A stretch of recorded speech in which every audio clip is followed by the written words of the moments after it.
Okay, good evening, everyone, and welcome to the June 26th meeting of the Ames Community School District Board of Directors. I will call the meeting to order and entertain a motion to approve the agenda. So moved. Second. Moved by Beerbaum, seconded by Winfrey. All those in favor say aye. Aye. Opposed, nay. Passes 5-0. And we will now read our purpose statement. We would invite anyone in the room who wishes to read it along with us. The Ames Community School District commits to equity and access that empowers every individual to reach their full personal and educational potential. Thank you. And the first item on our agenda this evening is our public hearing on the 2023-24 and 2024-25 school calendars. So if there is anyone here who is wanting to speak on the school calendars, you can come up to the microphone now.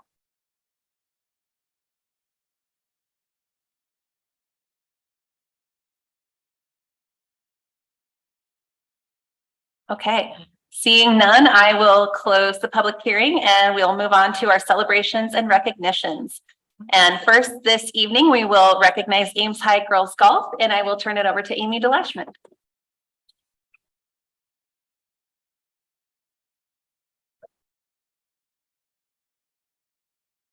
Good evening, everyone. Good evening. We have a lot to celebrate in the Ames High Sports Arena. So thank you all for being here. We're so glad that we could finally celebrate both of these teams. So first, Ames High Girls Golf. Ames High Girls Golf is coached by RJ Goss, Drew Young, and they made their first state appearance since 2010 and finished 9th. Congratulations to the players who competed at state. Please stand if you are in attendance as I say your name. Elizabeth Duncan, Emerson Model, Jesse Lohman, Leah Becker, Estelle Wong, and Danny Randick. Congratulations to the Ames High Girls Golf team.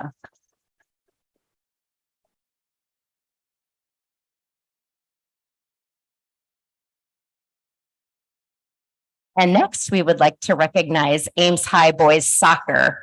So for the first time since 2017, Ames High Boys Soccer qualified for the state tournament, which was held at the County Soccer Complex in Des Moines. Sophomore Zach Kuva was Ames' leading goal scorer on the season and slotted the lone goal in the 48th minute in the 2-1 state quarterfinal loss to number 2 seed Dowling Catholic. Fellow sophomore Ethan Sigurdsson had 11 assists on the season, which was a team high. And a pair of juniors, Ian Spry and Nick Alexander, both spent time as goalkeeper. We could go on and on about the amazing accomplishments that you had this year, and it was so much fun to watch boys soccer. So congratulations. Ames High Boys Soccer is coached by Ryan McGowan, and assistant coaches Ryan Clem and Matthew Lasniak. So if the members of the soccer team would like to stand up so that we can recognize you.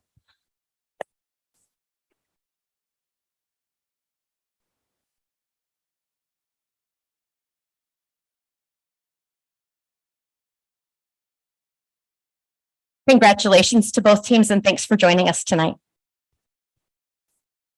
Thank you, Amy. And I was going to say the exact same thing. So we are so proud of all of our athletes, and we're really grateful that you could come join us tonight. It's always fun to get to kick off our evening celebrating your accomplishments. So thank you for being here.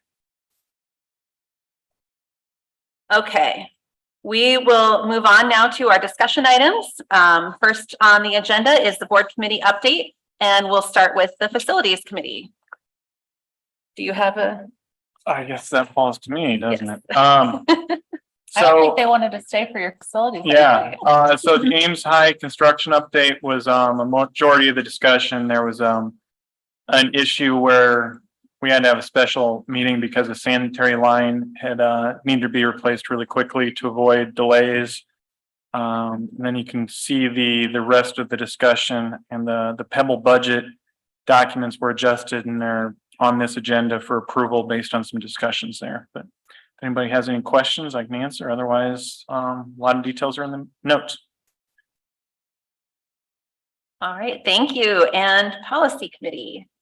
Yes, we met on June 8th And the one thing I'll mention here, since it's an action item, is we had taken, reviewed policy 213, which was the public participation at board meetings.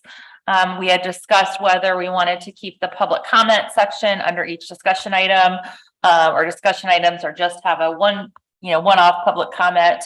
And what we decided was to have discussion. We will have a how do we phrase discussion items on the agenda will be a subheader on our agenda for discussion items, public comment, and then the separate public comment as we have now. So pretty similar in practice to what we're doing now. This codifies that, and then we'll reflect that in the agenda as well for that public comment. I think that was the only one, which actually affects two policies because it affects the how we have the agenda. So 210.10. I know that's a cross-reference. It's in the notes there. And those are the ones we act on. The other ones we'll wait for discussion in a second. Any questions for policy? Okay, then we'll move on to the policies for discussion. I'll say my laptop's wasn't charged, so I'm on my minutes on my phone here.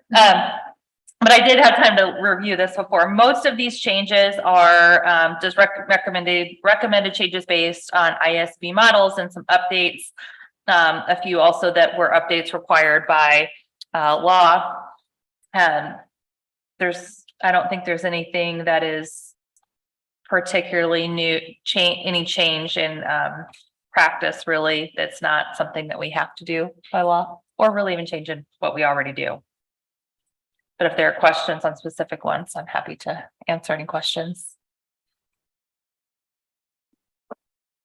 Okay, all right, thank you. And the next discussion item is our draft strategic plan, and we'll turn it over to Director Erin Miller.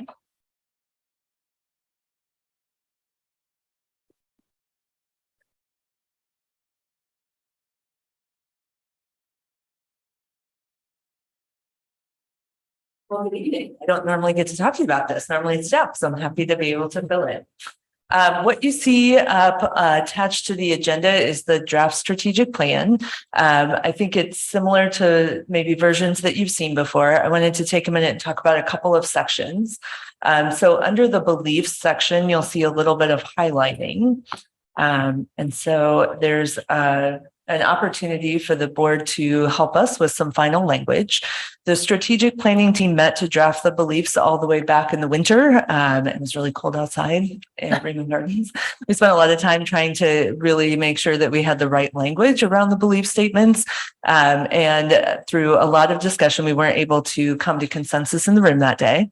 So we had a couple of online rounds of like, hey, tell us what's wrong. Well, how can we change it? We still weren't able to get to consensus. And so we had a small group meet and talk about what might be our best two options to present to the team, which we did in June, on June 1st. And in the room that day, we had a lot of good discussion, and we had of the folks in the room, most folks were able to agree on the proposed language there that you see underneath the green highlight. And so that says an evidence-based data-driven decision-making process is essential to achieve equitable educational outcomes. And there was a proposal to add the definition of educational equity, like almost as a sub-bullet under that, that the district, it shows up there as number 8, I think, to add that definition in there. So the rationale for that recommendation is that was something that I think 24 out of 25 folks could agree to in the room. And because of all the time and energy the district has spent and invested in getting a lot of stakeholders buy-in into the definition of educational equity, that was the recommendation to go forward for the team. So if you have questions about that, I'm happy to try to answer them before we go on to the next section. I had just one kind of question. I think getting 24 of 25 to agree is, I think, awesome. I'm curious if you could, the one who didn't, what was the concern, or where were they coming from with Yeah. not wanting that? one? Yep, they are not in favor of the district's definition of educational equity. Okay. So they would like us, they weren't somebody who felt like that reflected their beliefs. I think it was around proportionate outcomes for all students. Okay, great. Not great that we all didn't agree, but that makes sense. Yes.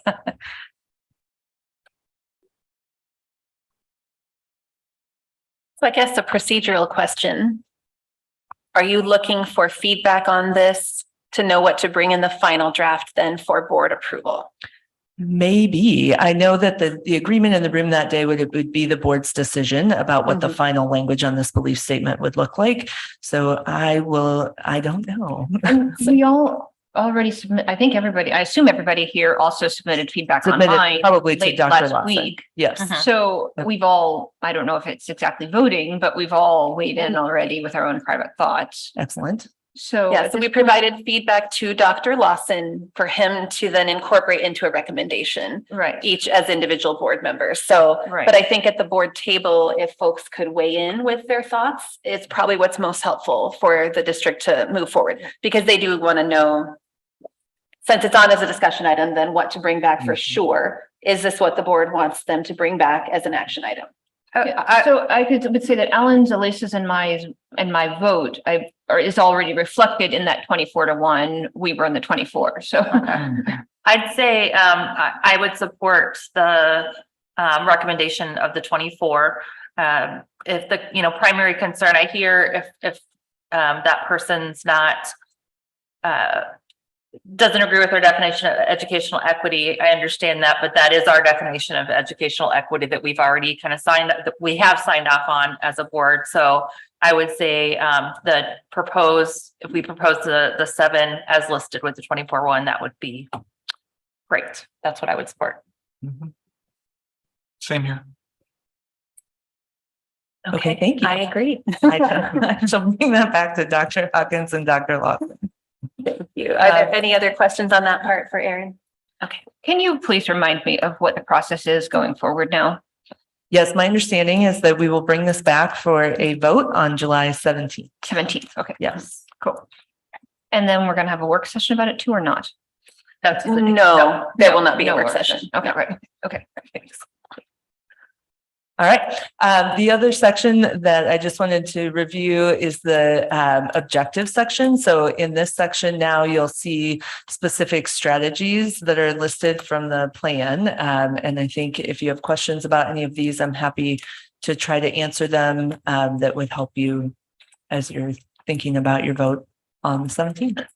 I think not a question, but maybe a clarification for the public that we're not saying that when we approve this, that all of these things will start happening next year. Right. This is something that will be given to the district leadership, and the district leadership will prioritize effort and work, taking this into account.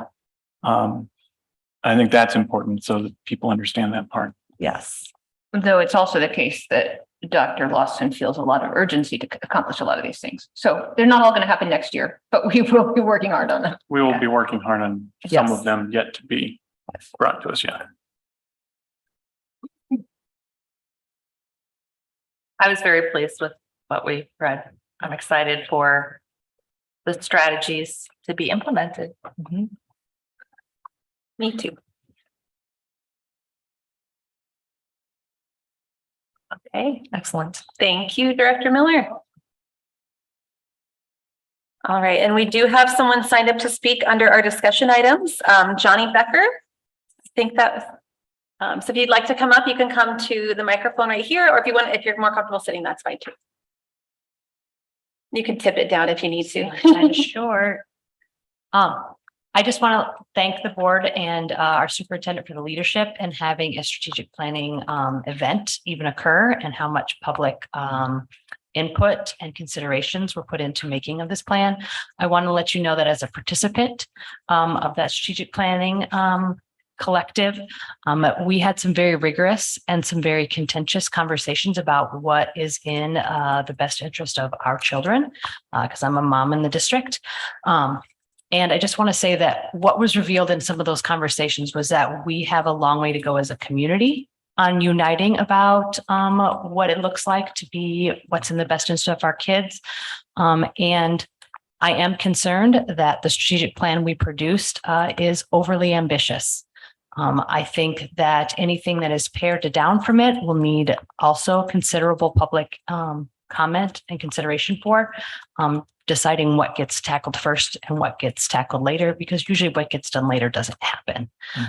And so I just want you to know that that happened. And I want you to be aware that although you have a beautiful document in front of you that has very much narrowed down what the possibilities were when we started, that some additional narrowing needs to happen, likely for it to be something realistic that we can accomplish. But doing that without public comment could be very detrimental. So that's all I just want to share. Thank you. Thank you. Okay, and we do not have anyone else signed up to speak under our discussion items. So I will go ahead and open our public forum and I will read our statement on public comments. Residents of the district, students attending the district, parents or guardians of students attending the district, and district staff members may address the board about any topic relevant to the district, whether on the current agenda or not. Those who wish to speak must sign up at the beginning of the meeting.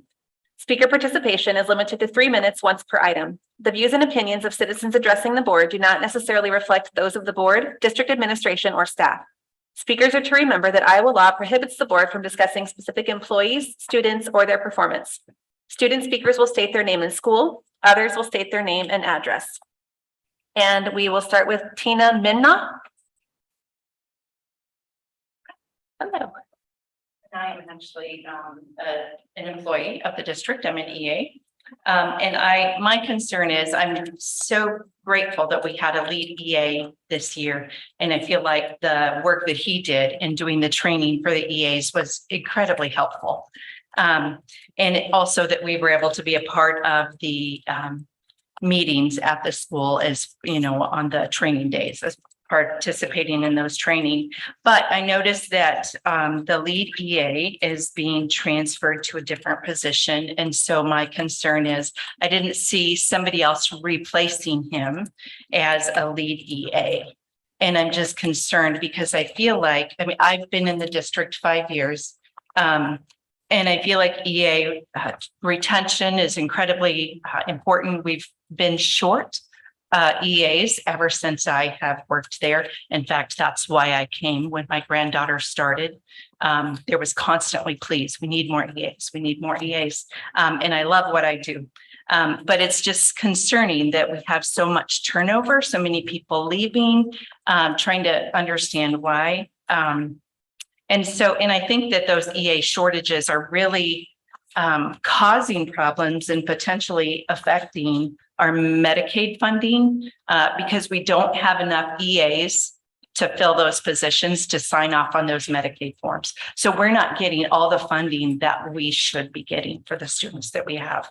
Another concern is that serving students with IEPs, that we're meeting their needs. They need to have consistent people that are there day in and day out, not somebody who, where they have 5 different people every day.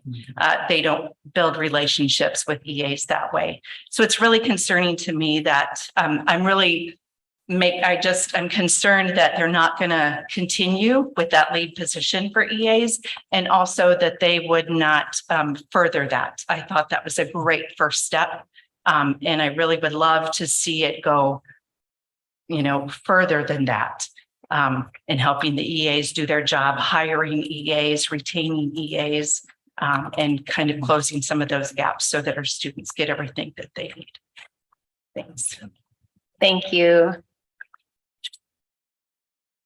Zenia Coffee.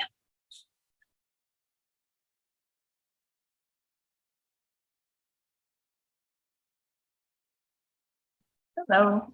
My name is Jenya Coffey. I live at 2205 Prairie View East. I am speaking on behalf of the Ames Youth in Schools Action Team, also known as ASAT, which is a nonpartisan group of concerned citizens whose intention it is to shine light on racial and ethnic disparities that exist throughout the Ames Community School District.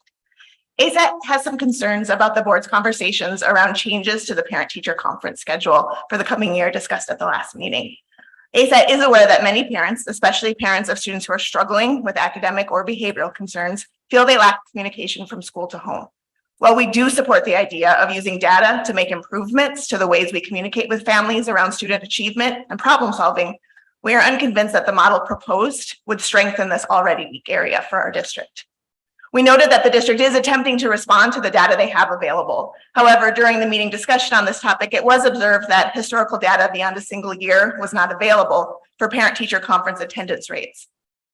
And this data was not in any way disaggregated for us to allow us to see which groups of students or parents are not being reached. Does the district have this data? If so, please provide this information as well. If not, why are we not keeping this data? This information seems important for us to be data-driven in this area and to accurately measure how we are reaching families. Also, if we are not reaching families, what is the root cause of that failure? Have we considered addressing obstacles such as childcare, meals, transportation, and other issues that parents face in attending conferences? The meeting notes on the discussion of these items do not reflect that a more robust discussion of potential causes and additional interventions are taking place. More transparency in data collection and archiving would give the district a better lens for decision-making. ACSD is also concerned about the proposed model where secondary teachers are asked to take 8 hours of outside time to reach out to families on an ongoing basis rather than at a set time.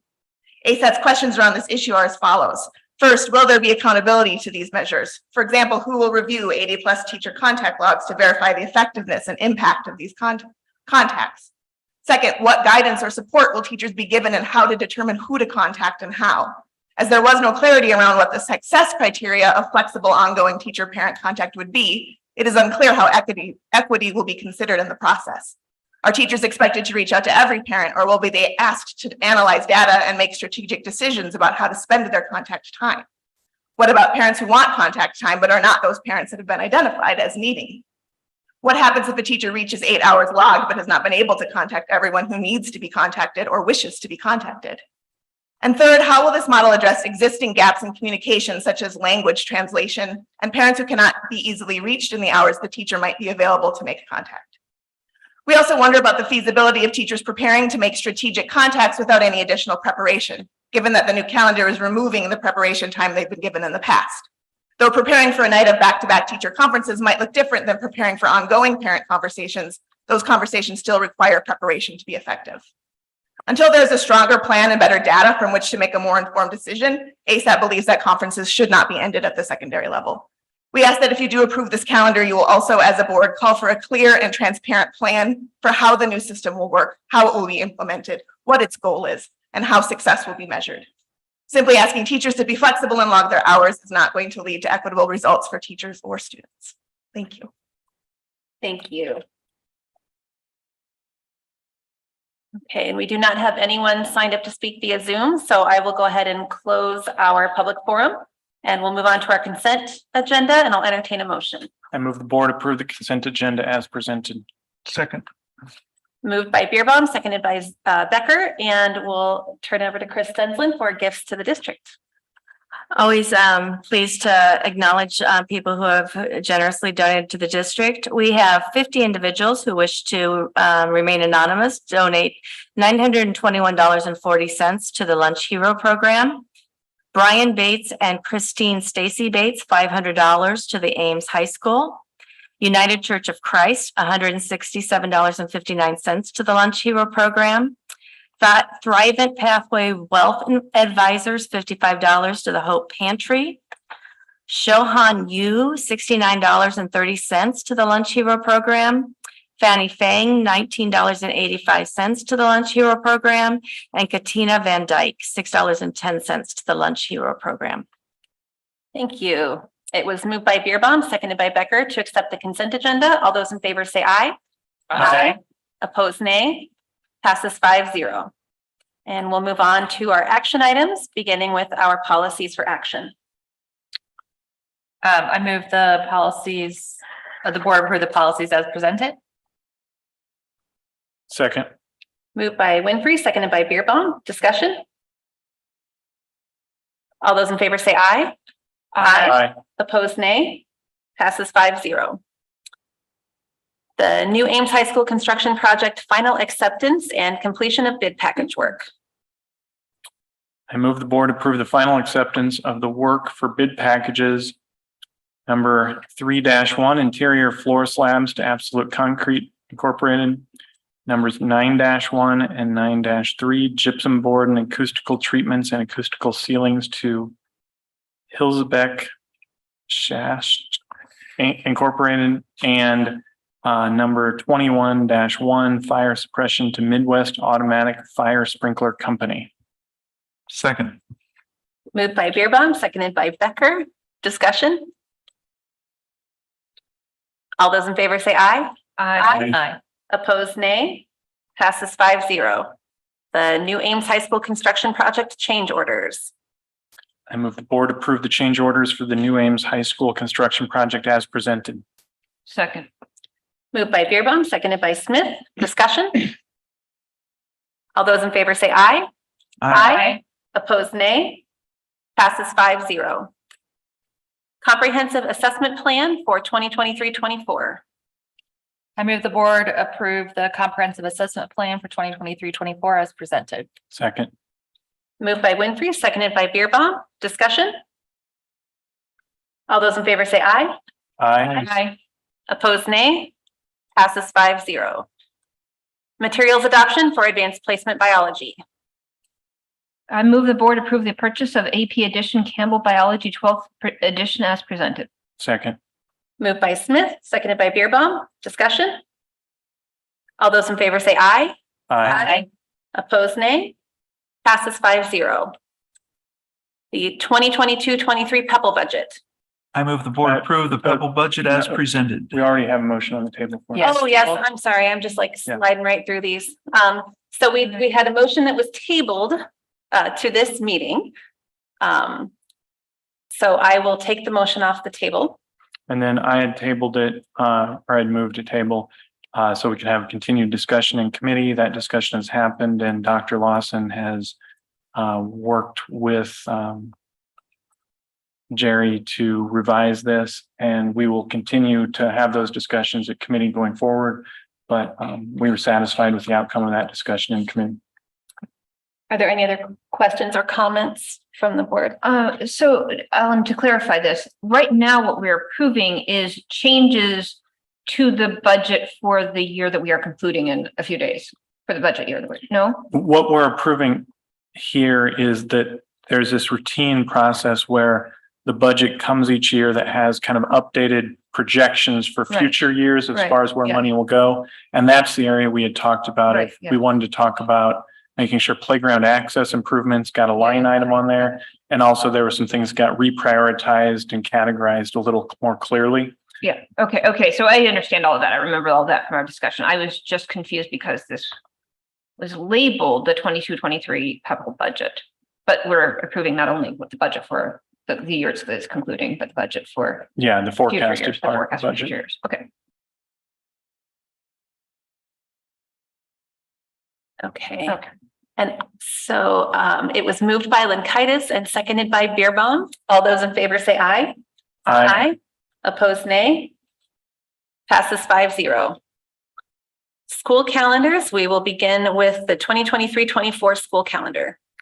I move the board approve the 23-24 We'll do them both, sorry. and 24-25 school calendars as presented. Second. Okay, moved by Beerbaum, seconded by Winfrey. Discussion? I think just to kind of say for public comment, we had discussed a little bit when we discussed at our last meeting some of the concerns about the parent teacher conferences. I think we'd like to see how this all works this year and make sure that we get some information. Maybe I think we mentioned maybe through Panorama or through some other sources as well as to whether or not it's effective and if it's addressing the concerns that we hope to address and not causing others. But yeah, that was. Yeah, I would also say that we've seen some, it appears that plans are in the works to try to implement some accountability for how this is going to work in terms of teacher follow-up and all of that. But there's still there are a lot of questions. I mean, as a parent, I personally am concerned still about how this is going to work. Yeah, I think that the fact that it seemed to be that the teachers, at least more of the teachers thought this was a useful way to go is worth giving it a try. Hopefully we have some guidelines and all of that, and then we'll see how it goes after this year. But that was Yeah. I agree. And I do think it's challenging because we don't have data, and that is something that the board has asked for.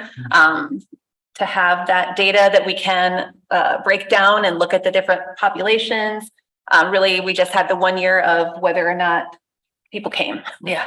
That was really all that we had to go off, but knowing that people, and even anecdotally, teachers were able to share outside of the data from last year, they know people haven't been coming. They know anecdotally that they're seeing 20-ish to 40-ish% of students, represented. So I agree. I think it's a good opportunity to try something, really collect data on it, and get feedback from teachers and parents and see how we might adjust that moving forward. So It seems like it's a good connection with some of our other strategic goals because this allows us to be more proactive about supporting students, especially the students that are in need of more support, instead of just waiting, the whole postmortem thing. By the time you do that, it's already passed. So I guess the one comment I would make is I think it's not that we're going to hope there's some things put in place. I think we'll be talking with Dr. Lawson about how to ensure there are things put in place to ensure accountability. So I'm supportive of this, and then we'll just continue to work with staff to get those details. yeah.